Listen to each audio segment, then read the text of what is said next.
નમસ્કાર બાળકો, જય સ્વામિનારાયણ. ધોરણ 4 વિષય ગણિત, પ્રકરણ 6 ભંગાર વેચનાર. બાળકો, આપણે આગળના એપિસોડમાં થોડા દાખલા સમજ્યા. હવે આગળ જોઈએ. પેજ નંબર 64 એની ઉપર કહ્યું છે તો કે આપણને સરસ મજાનું કિરણબેન છે એનું ભાવપત્રક બાજુમાં આપવામાં આવેલું છે, જેમાં ભંગારનો પ્રકાર અને 1 કિલોગ્રામનો ભાવ આપવામાં આવેલો છે. તમે જુઓ તો રદ્દી કાગળ છે ને 1 કિલોનો ભાવ 7 રૂપિયા, વર્તમાન પત્ર છે ને 1 કિલોનો ભાવ 15 રૂપિયા, લોખંડ છે એના 1 કિલોનો ભાવ 22 રૂપિયા, પિત્તળ છે એના 1 કિલોનો ભાવ 270 રૂપિયા અને પ્લાસ્ટિક છે એના 1 કિલોગ્રામનો ભાવ 10 રૂપિયા છે. બાળકો, આપણે આ ભાવપત્રકના આધારે એક દાખલો સમજ્યા હતા જે આગળના પેજ ઉપર હતો. હવે આપણે બીજો દાખલો જોઈએ કે 42 કિલોગ્રામ વર્તમાન પત્ર માટે કિરણ કેટલા રૂપિયા ચૂકવશે.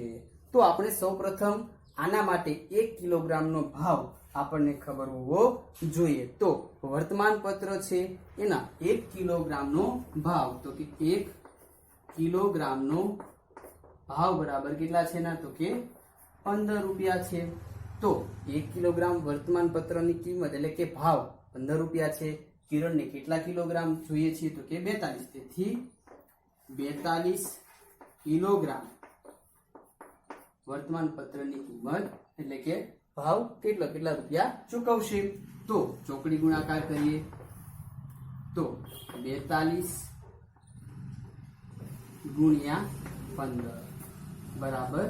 તો 42 નો 15 સાથે ગુણાકાર કરતા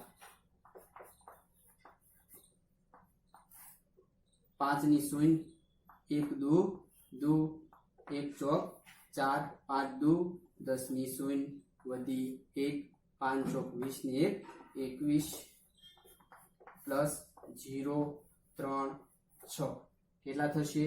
630 રૂપિયા થશે. તો આપણે કહી શકીએ કે 42 કિલોગ્રામ વર્તમાન પત્ર માટે કિરણ 630 રૂપિયા ચૂકવશે. હવે આપણે અવિભાગ જોઈએ તો એમાં કહ્યું છે 22 કિલોગ્રામ પ્લાસ્ટિક. તો એના માટે પણ આપણને 1 કિલોગ્રામ પ્લાસ્ટિકની કિંમત ખબર હોવી જોઈએ. તો આપણને ભાવપત્રકમાં તમે જોશો તો એમાં લખ્યું છે કે 1 કિલોગ્રામ પ્લાસ્ટિકની કિંમત કેટલી છે, તો કે 10 રૂપિયા છે. તો આપણે કેટલા કિલોગ્રામની ભાવ ગોતવાનો છે, તો કે 22 કિલોગ્રામ. તો આપણે કહી શકીએ કે તેથી 22 કિલોગ્રામ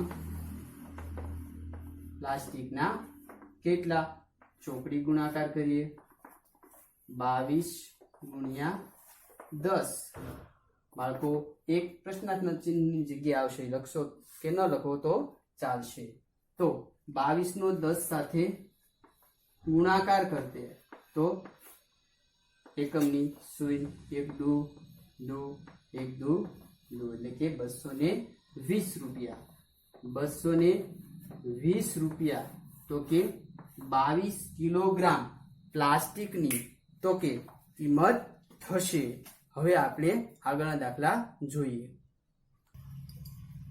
બાળકો, હવે જોઈએ તો 23 કિલોગ્રામ રદ્દી કાગળ. તો ભાવપત્રકમાં તમે જોશો તો સૌપ્રથમ આપણને 1 કિલોગ્રામની ભાવ ખ્યાલ હોવો જોઈએ. તો રદ્દી કાગળની કિંમત કેટલી છે, તો કે 7 રૂપિયા તમે ભાવપત્રકમાં જોઈ શકો છો. તો આપણે કહી શકીએ કે 1 કિલોગ્રામ રદ્દી કાગળની કિંમત 7 રૂપિયા છે. તો આપણને કેટલા ગ્રામનું પૂછ્યું છે, તેથી 23 કિલોગ્રામ રદ્દી કાગળના કેટલા? તો ચોકડી ગુણાકાર કરીએ 23 ગુણ્યા 7 બરાબર. તો કે 23 નો 7 સાથે ગુણાકાર 7 તેરી 21, 21 નો એકડો વધી 2, 7 દુ 14, 14 ને 2 16 કેટલા થશે? 161 રૂપિયા થશે. તેથી આપણે કહી શકીએ કે 23 કિલોગ્રામ રદ્દી કાગળના 161 61 રૂપિયા મળશે. પછી જોઈએ તો 12 કિલોગ્રામ લોખંડ. બાળકો તો 12 કિલોગ્રામ લોખંડ માટે આપણને 1 કિલોગ્રામની ખબર હોવી જોઈએ. તો લોખંડની કિંમત છે 22 રૂપિયા. તો આપણે કહી શકીએ કે 1 કિલોગ્રામ લોખંડની કિંમત છે કેટલા રૂપિયા છે બાળકો? તો કે 22 રૂપિયા. 22 રૂપિયા છે. તો આપણને કેટલા શોધવાનું કહ્યું છે? તો કે 12 કિલોગ્રામ લોખંડના કેટલા? તો ચોકડી ગુણાકાર કરીએ તો 12 ગુણ્યા 22 બરાબર. તો 12 નો 22 સાથે ગુણાકાર કરતા એકમની શૂન્ય, 2 દુ 4, 2 એકા 2, 2 દુ 4, 2 એકા 2.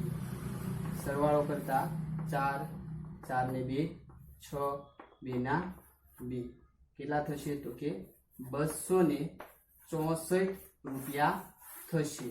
એટલે કે આપણને 12 કિલોગ્રામ લોખંડ વેચવાથી તો આપણને 264 રૂપિયા મળશે. બાળકો, આપણે વર્તમાનપત્ર, પ્લાસ્ટિક, રદ્દી કાગળ અને લોખંડનું તો કે દાખલા સમજ્યા. હવે જુઓ કે અનુમાન કરો કે કિરણ ભંગાર ભેગો કરનારને કુલ કેટલી રકમ ચૂકવશે? 600 થી વધારે કે 600 થી ઓછી? બાળકો, આપણે જોઈએ તો વર્તમાનપત્રની કિંમત જ તો કે 630 રૂપિયા થઈ હતી. એટલે આપણે કહી શકીએ કે 600 થી વધારે. બરોબર છે બાળકો? હવે આગળ જોઈએ. ચતુર કિરણ ભંગાર વેચે છે. જો કિરણ પોતાનો ભંગાર મોટી દુકાને વેચે છે. તે પોતાના મોબાઈલ ફોન પર ભાવ ચકાસે છે અને જ્યારે તેને સારો ભાવ મળે ત્યારે તે વેચે છે. શું કે છે? ફોન દ્વારા તે ભાવ જાણે છે. જ્યારે તેને સારો ભાવ મળે છે ત્યારે તે શું કે છે? તે પોતાનો ભંગાર વેચે છે. આજે તે પ્લાસ્ટિક, રદ્દી કાગળ, લોખંડ અને પિત્તળ વેચવા દીનુની મોટી દુકાને ગઈ.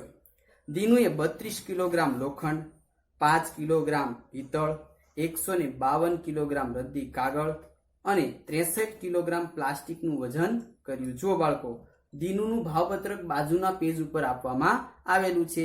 જેવી રીતના કિરણનું તો કે ભાવપત્રક આપણે જોયું હતું એમ અહીં દીનુનું ભાવપત્રક પણ તમારે ખાસ ધ્યાનથી જોવાનું છે અને એના આધારે આપણે દાખલા પણ ગણવાના થશે. 63 કિલોગ્રામ પ્લાસ્ટિક માટે દીનુ કેટલી રકમ ચૂકવશે?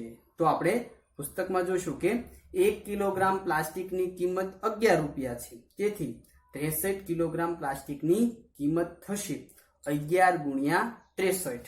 તો આપણે પાઠ્યપુસ્તકમાં જે દાખલો આપવામાં આવ્યો છે તે મેં અહીં બોર્ડ ઉપર દર્શાવ્યો છે. બાળકો, ધોરણ 3 માં શીખેલા ગુણાકારને યાદ કરો છો તો ત્રીજા ધોરણની અંદર પણ તમે આ ગુણાકાર શીખેલા હશો. તો આપણે એની માત્ર તો કે પુનરાવર્તન એટલે કે સમજૂતી મેળવીએ. આપણને કહ્યું છે તો કે 11 ગુણ્યા 63. તો પહેલી રકમ છે 11, એને આપણે બે ભાગમાં વહેંચીએ તો 10 અને 1 એટલે કે 10 પ્લસ 1 કરો તો 11 થાય. બીજી છે 63, તો 63 નો બે ભાગ કરીએ તો 60 વત્તા 3 એટલે કે 60 પ્લસ 3 કરો એટલે 63 થઈ જાય. એટલે 63 ને છૂટું પાડ્યું 60 અને 3. હવે આપણે જ્યારે એનો ગુણાકાર કરીએ તો 60 ને 10 સાથે એટલે 60 ગુણ્યા 10 બરાબર 600. 3 નો 10 સાથે એટલે 3 ગુણ્યા 10 બરાબર 30. 60 નો 1 સાથે એટલે 60 ગુણ્યા 1 બરાબર 60. 3 નો 1 સાથે એટલે 3 ગુણ્યા 1 બરાબર 3 થશે. તો આપણે હવે જ્યારે બધા જવાબ મળી જાય એટલે કે 630, 60 ને 3, તો એ બધાનો સરવાળો કરવાનો. તો સૌપ્રથમ 600, પછી 60, પછી 30, પછી 3. જ્યારે બધાનો સરવાળો કરીએ તો આપણને જવાબ મળેલો છે 663 રૂપિયા, જે આપણને પાઠ્યપુસ્તકમાં પણ દર્શાવવામાં આવેલું છે. હવે કહે છે કે 11 ગુણ્યા 63 એટલે કે 11 વખત 63 થાય. 11 વખત 60 એટલે 660. તેથી જવાબ 660 કરતા વધારે છે. જ્યારે જવાબ 700 કરતા ઓછો આવે છે તેમ કહી શકો. શા માટે? જો આપણને જવાબ મળ્યો છે 693 રૂપિયા, એટલે કે 693 રૂપિયા, તો 693 રૂપિયા છે એ તો કે 700 કરતા ઓછા છે, બરાબર છે. એટલે બરાબર આપણે કહી શકીએ કે હા 700 કરતા ઓછા અને 660 કરતા વધારે છે. હવે આપણે એક સરસ મજાની તો કે વસ્તુ સમજવાની છે. તો તેથી 63 કિલોગ્રામ પ્લાસ્ટિક દીનું 693 રૂપિયા આપશે. બાળકો, હવે આપણે અહીં એક રીત શીખવાની છે જે તમને આગળના ધોરણમાં પણ કામ આપશે. જે વસ્તુ આપણે વેચીએ છીએ, કોઈ પણ વસ્તુ વેચીએ, ઉદાહરણ તરીકે તમે તમારી પેન્સિલ કોઈને વેચો છો, તો વેચો એને આપણે વેચાણ કિંમત કહી શકીએ. શું કહી શકીએ? તો કે વેચાણ કિંમત. તમે કેટલા પૈસામાં તે વસ્તુ આપી છે તે.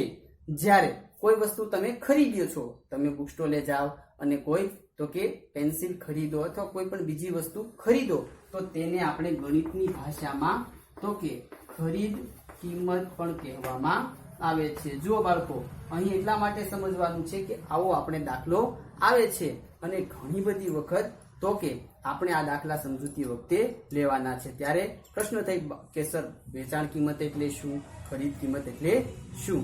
તો આપણે જે વસ્તુ વેચીએ તેને વેચાણ કિંમત, જેટલા પૈસામાં વેચીએ તે વેચાણ કિંમત અને જેટલા પૈસામાં ખરીદીએ તેને આપણી ખરીદ કિંમત કહેવામાં આવે છે. કિરણે 1 કિલોગ્રામ પ્લાસ્ટિક 10 રૂપિયામાં ખરીદ્યું, પરંતુ 1 કિલોગ્રામ પ્લાસ્ટિક 11 રૂપિયામાં વેચ્યું.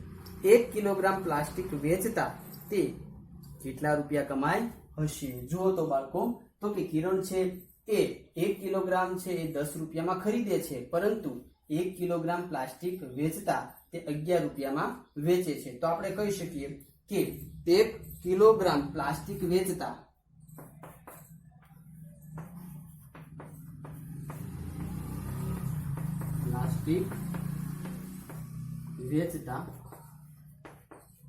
કિરણને મળતા રૂપિયા